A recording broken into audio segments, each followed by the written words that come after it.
Welcome to another episode of Sonographers in the Cities. I'm Lynn. And I'm Giselle.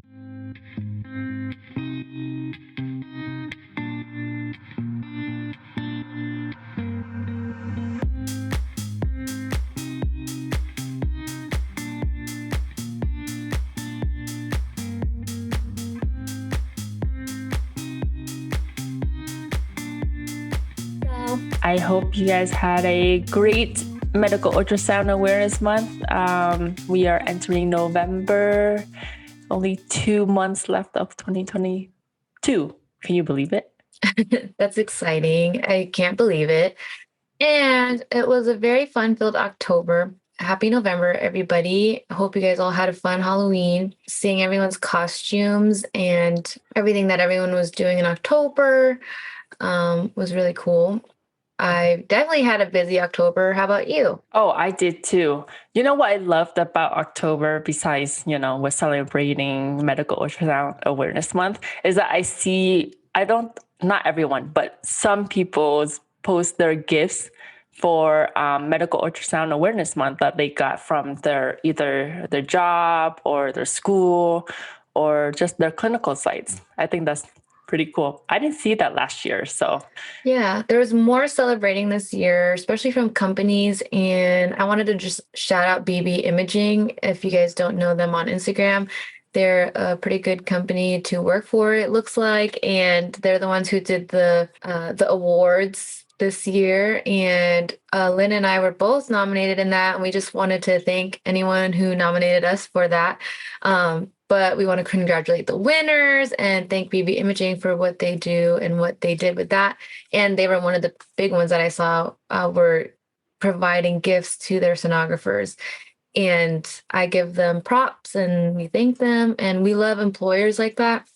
Honestly, my hospital didn't do anything for Medical Ultrasound Awareness Month. Did yours? The ones that I follow with my clinical sites, no, same thing. I tried to reach out to them last year about, maybe because letting them know that this month is Medical Ultrasound Awareness Month, and there are a lot of sonographers in the hospital. No response, nothing. I'm still gonna push it, and they have, it's also Breast Cancer Awareness Month, which is a big one as well. They celebrated that. They celebrated PA Week, and I think there was else. nuclear medicine as Yes. well. Mm-hmm. I didn't see that one though. So that one also needs to be pushed as well. But we're still small, and every year we're just gonna push to get that awareness going. Like this year is bigger than last year. So next year is going to be bigger than this year. And that is the goal. Mm-hmm. Yep. I hope that it keeps growing and people keep on sharing their experiences and spreading awareness. And it's really cool. I've been seeing a lot of people posting their stories, and still more ultrasound Instagrams are being created and TikToks. And it's really cool to see what other people are doing in their respective creativity, because obviously I do like YouTube videos and you and I do the podcast, and then you have your Instagram. As you guys saw, we started our new Instagram, and I'm not one to be very creative. So it's really cool to see what everyone's been doing and sharing their ultrasound awareness. So for the rest of the year, we want you guys to send us more topics for what you want us to talk about, even for next year too. And just send them in through our Google form, which we also have in our bios, as well as you can comment on the YouTube video to let us know what it is you want us to talk about and see. And a lot of the things that I keep on seeing are things that are repetitive, like SPI, which is obviously one of the most popular ones, which ultrasound isn't all about SPI, but it is a major component of becoming a sonographer. So I can see why it's so important and so many people are asking for that. But it's definitely needed. So maybe we can come up with more SPI things. But right now, Lynn is in the process of taking her registry. So do you want to tell them a little bit about that and catch them up with that? Yes. So, I just thought wrapping up Medical Ultrasound Awareness Month with a job offer the last week was just amazing. I was like, oh my God, I can't believe it. And so, so now that I have a job offer, which I accepted, I need to get registered. I let HR know that these are my expected dates, that I will be getting my registries, or hopefully getting my registries, and I will be finishing my program. I'm hoping to take it this weekend. So if you're listening to this past November, it is the first weekend of November. I'm almost done with my program. I have 3 weeks left, less than 3 weeks. And my job is a vascular technologist, so I will be taking my RVT first. And I know that it's the hard one. Yay, congratulations. Thank you. Yes, if you guys haven't seen her post on Instagram, she did get a job offer, which is something that we always talk about when people are worried about getting a job. I still get messages about people saying they don't see jobs in like LinkedIn or Indeed or whatever, or they can't find many. I mean, sometimes maybe you're just looking up the wrong word or the wrong things, but just know that when you go through school and finish your program, there's going to be so many opportunities to help you get a job. And Lynn is definitely living what you guys are hoping to get to one day. And we're definitely just excited for you, and we're hopeful. And I know you're going to do great. The vascular exam is hard, yes, but I think you'll be fine. Thank you so much. I'm very excited. And I was going to say something while you were saying, yes, it is like an ideal situation. I have to say, I was hoping for it throughout my program. And the fact that I got it is just so rewarding for all the months and the years that I put my hard work into this program. And but all like we went over how to get a job and how to be successful in clinicals. Like those are the key to getting a job after the program. You also mentioned how to like some of you are not searching or not seeing jobs on LinkedIn. What I did with mine, I put like where they have that feature where if there's a job opening certain words like cardiac sonographer, vascular technologist, I put all those variables in. So whenever there's a job that just posted, I get notified. Mm-hmm. So I don't know if anyone knows that, but that's what I do. And I get a lot of notification saying, oh, there are 6 new job postings for cardiac sonographers, and there's this week. Okay. So I think that's very helpful for students just to be aware of what's around them. Yeah, that's good too, because we always tell people when they are wondering like, oh, will there be jobs? And I'm like, you have to kind of search in your area because every place is different. What if someone lives in a small town?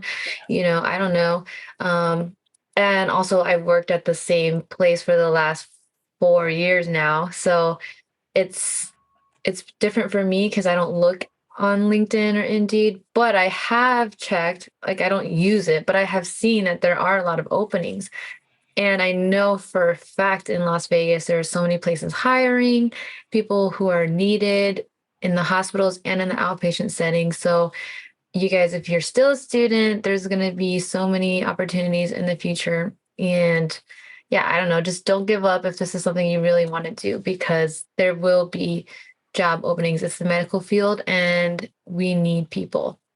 Yes. So don't get discouraged if you don't see like a job for a month or two, because that will go away, and then the future months there'll be more job openings. Mm-hmm. It may fluctuate, but the field is growing. Mm-hmm. Yeah. And I can tell you for a fact that if you join our Discord group, there is a actual job listings chat in there where people post listings that they see, or people that are hiring, or people who are asking other people like, hey, does anyone know if there's a job opening in this area, et cetera, et cetera. Or I always post like places that are looking to hire. And this field is really great because of networking and knowing people. And I guarantee you, if you know somebody who is trying to hire, they can push you in there and get you recommended and all that. So, like, I just recently, one of our new hires is one of my sorority sisters, and I basically just messaged her and I was like, hey, do you want a job? Because we're hiring and we need someone. And she got in right away. So, if it's something that you're really wanting to do, there is a way to get a job. And there's so many opportunities out there. So congratulations to Lynn, because she is an example of that and hard work. And so now that you're transitioning from student to becoming registered, to eventually working, how do you feel? I feel right now, I feel excited. I can apply today and schedule it the next day if I want to. So I'm anxious, nervous, excited, so excited for what's to come, like especially this coming month and next month. And just excited because I'm going to be done and going to be working, earning money because school made me broke. I know, but you'll make money and it'll recuperate everything. It'll be worth it. Are you scared at all to just be on your own? Yes. I am so scared. I was like, I'm not going to have that excuse. I was like, I'm just a student. Can you overscan me in every single scan? I think I'm confident enough that I know my stuff, but I'm not confident because, the training wheels are coming off. Yeah. But I'll have to navigate it the first week and see. Yeah. I'm excited to see. It's excited and scary, but I will let you know. Yeah, I'm excited to see. Well, I guess tips from me for you, or my advice for you, is to obviously confidence grows with time, and we talk about it all the time, and you know that you've gotten so much good advice from a lot of people on this podcast. I feel definitely, and people from Instagram and all that. But you've been doing so great this far, and just go in there with doing your best for each patient that you get, each exam that you get, and there will be days where you question yourself. I mean, every day I question myself. But just know that's normal, and you'll get through that. You'll get through that exam, and then you'll have another exam.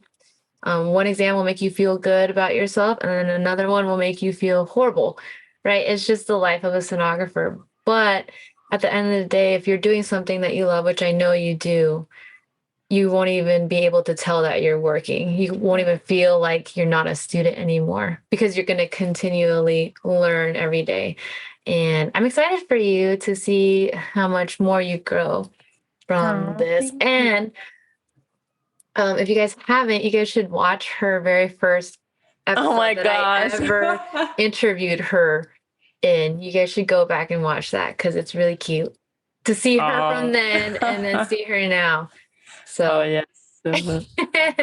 You know what I'm also excited about? This month is a big month for not only me, but you. Your graduation. Yeah. So I want to congratulate you on graduating. It is in 2 weeks, I believe 2 weeks. Yeah, it's surreal. And Giselle is getting her master's, an MBA, right? An MBA. Yes. And with that, she can do anything she wants. I know. Her opportunities are limitless. Yeah, so congratulations. I'm so excited. You. I can't wait for your posts and your pictures and your videos updating us. I know. I was telling Sam, I was like, I still haven't taken like grad pictures. And I've seen a lot of people's, grad photos from their grad school recently. And I'm like, I'm just too busy and right now too lazy to do all that. But I was excited to do all of that. And the time is just flying. I have my gown and my cap and everything. So I'm definitely excited. It's going to be in Orlando. For those of you who live out in Florida, I'll be there. We're going to Disney World, of course. Which is perfect for you. I know. I just can't believe that how it all like kind of fell together. So I'm definitely excited. Don't know what I'm going to do with it yet, but you guys know we love promoting education, higher education, and going forward with if you have an associate's, get a bachelor's, get a master's. Like, yes, you don't have to have that in ultrasound, but it's good to open doors. And I always talk about that whole where your job can pay for your school. Really good. See what the benefits are at your jobs or for your the opportunities you'll have in the future, and or even tune into our other episode where we talked about business and having an ultrasound business, and that can spark some interest in some of you maybe. But yes, I'm excited, and it's going to be a very busy month for me and you. I can't wait to hear you pass. yes. And also, I'm in the process of moving on top of studying, on top of my program, on top of everything else. Yeah. It's a stressful month. It's, gosh. Yep. I was going to say, how are you doing all that? Because you're so busy. And I mean, Cry internally. like New York, man, must be hard, right? Yes, apartment hunting in New York is so hard. And it's so hard, but also easy at the same time because there's so many options. It's just hard because, one day they can be available and then the next they can be gone. So it's super competitive. It's super stressful. Oh man. That's my little feel about okay. apartments. Adulting. But yes. Last year around this time, I also talked about moving. Don't move to New York, guys. It's all right. I mean, I'm still at home, so like I don't know, I can't experience that, but I'm sure you'll find something that you guys love. Are you trying to move closer to where your job offer is, or no, further? Unfortunately, I cannot afford to live close to my job because it's in a fancy area of New York, or it's in the horrible part of New York. It's in that it's between those two neighborhoods that I already looked at some apartments that I can walk to work, and it's not safe. It's not safe to even walk. So wow. So like, you're planning on driving, or you still have to take the subway, or how does that work? I will still have to take the subway. That's fine. But you know what? This is for like my experience, and I feel like the first at least 3 years after the program is crucial for your growth. Yep. And also, I feel like it matters to where you're going next to. Like your first job is important to where you can go next. Yeah.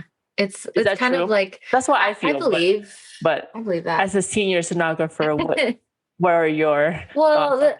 The thing is like, for example, in my history, everyone's like journey obviously is different, right? Some people will have that really good first job right out at the bat, and some people will have a really hard, horrible job right off the bat. It just kind of depends on where you're at and the opportunities that are given to you. But I think every first job is a learning lesson, no matter what, if it's a good or bad location. Because when I was first graduated, I worked for a company that would send me all over to like multiple different hospitals. And so with that, it was such a learning lesson for me, even though I was like not used to that because I did my clinicals all in one setting.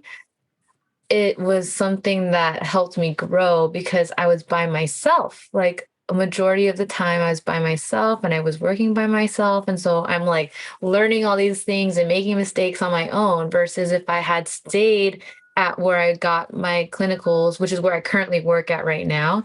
So if I had stayed there that whole time, like I would never know what it's like outside of there. And so I got to learn a lot of things. I've worked in so many places, and that was really great. And it really built me for who I was. Now that's like no different though for somebody who learned at my hospital and who got their job at my hospital and has never seen anything else. Like, but they learned everything their first year. Um, they only know that. So it's a little bit of a big difference because I have a little bit more experience of outside world, versus just Yeah, knowing what I would know at that hospital, if that makes sense. that makes perfect sense. Yeah. And like I know one of my coworkers, like he worked somewhere that was like completely horrible and he didn't like it and he would like hop from place to place, but he learned from each place to place. So it is important that you take those things as learning lessons, instead of like, I don't know, complaining about it. Because at least you got a job, at least you get Yeah. experience for anyone who gets that first job. Like just enjoy it, Yes. but it really does, I think, shape you as just as much as clinicals shape you. Hmm. Because clinicals shapes you, yes, but you have someone with you the whole time. And then when you're alone and by yourself at your first job, you have all this room to like figure out Hmm. how to be the sonographer that you want to be. Because now you get to make decisions on your own and there's no one really to ask if you're like working alone or by yourself. But I So totally who agree. would you ask in that when you were doing When I that? was by myself, Yeah, as a new grad. I couldn't really ask anybody. Oh Like, my gosh. I mean, I was just by myself. When you work those call shifts and they bring you in the middle of the night because they order a stat ultrasound. So let's say it's Mhm. like 2 a.m. There's no one to ask at 2 a.m. You're by yourself. Yeah. So I remember one patient that I had, it was a pelvic patient, and she was like bleeding a lot in the ER. Hmm. And I put the vaginal probe in and I didn't see anything. Like I was really confused. I'm like, how come I can't see anything? Like this has never happened to me before. Um, I'm pretty sure, I was in the right area and I'm pretty sure because like I Yeah. multiple attempts and like trying to figure it out. But remember, I'm a new grad, so like in that situation, you're just like, am I like, this is so weird. But, she was bleeding a lot. So, I mean, I was just like, maybe she was just bleeding so much you can't see. But I've never experienced that. Like, that was the one and only time I've ever experienced that. So to this day, I don't know. I just put area, right? And I had no one there to help me. And that was that. But Oh I wow. mean, I'm sure they figured it out. I don't know. Like I can't. When I was at that location, I mean, that was just an exam that really stood out to me and that I will always remember because one, I've never had that happen to me before. And two, it was like just such a weird experience to have. Hmm. Um, but in those situations, like, how do you learn? Like, because you don't know and no one was there to help you or tell you or teach you, or, and the radiologist just says whatever you say. Yeah. Sometimes you're just like, hey. But at that hospital, I never really was able to follow up on patients. It was a little Hmm. bit different than the hospital that I work at now. Like I I could look see. back and see what's going on with my patient. I can check on how they're doing. But over there, right, I wasn't really trained well. I didn't know how to look up patients or do those things. So that was just an experience that I will just have forever. you know? And there'll be exams like that you will remember as a new grad because Hmm. when you go to those Facebook pages and you hear people's stories, those are things that you hang on to. Yeah. Um, but hey, it's never happened to me since then, so I don't know. That But sounds so interesting. yeah, I mean, you don't have that problem with vascular. At least you'll be able to see. But let me give you another example. Um, there's a patient that we had scanned recently, and she was a dialysis patient. So a fistula, right? An AV fistula. Have you scanned those? Yes. Yeah. And then I did not know what I was looking at initially. I just like, whoop, it's just you. And I was like, oh, okay. yeah, like it's just so funky looking and it's Yeah. obviously not the norm, right? Mhm. And that's what we do as sonographers, right? Our light bulb Yeah. pops up, something is different about this scan. Yeah. And they said she had an AV fistula, but nobody could find the anastomosis, both prox and distally. So I don't know, like how are you supposed to learn from that? Because you can't find it, right? And then Yeah. there was like multiple people who've scanned that patient and still can't find it. So, you just learn as you go every single day, and you'll just kind of figure it out with the doctors that you work with, and hopefully you like your new job and where you're going to work. Are you going to be alone, or are you going to have people? No, I with have you? people. Have people with you. Yes. That's exciting. Yeah, It being a is new grad exciting. is a whole thing. And I heard that like you don't really feel comfortable until like maybe 5 years. So I guess I've reached that point. But like maybe I'd say 2 years, 2 or 2 3 years. years. Okay. We'll circle back to this in 2 years. Yeah, circle back 2 years. How will you feel? But I still feel like kind of uneasy with certain exams, But I feel like what's your least favorite exam to do as a vascular technologist? I would say my least favorite right now is insufficiency, only because I didn't have a lot of practice with them. Mm-hmm. And learning about it, we had less than 2 weeks, and then I was placed at my clinical site, and that's where I learned. And I didn't feel like I had a good background in class to be able to apply to clinical. So I was basically learning as I go, but then I wasn't scanning as much either because the protocols were a little bit long and difficult. Yeah. And usually I would need longer time to practice.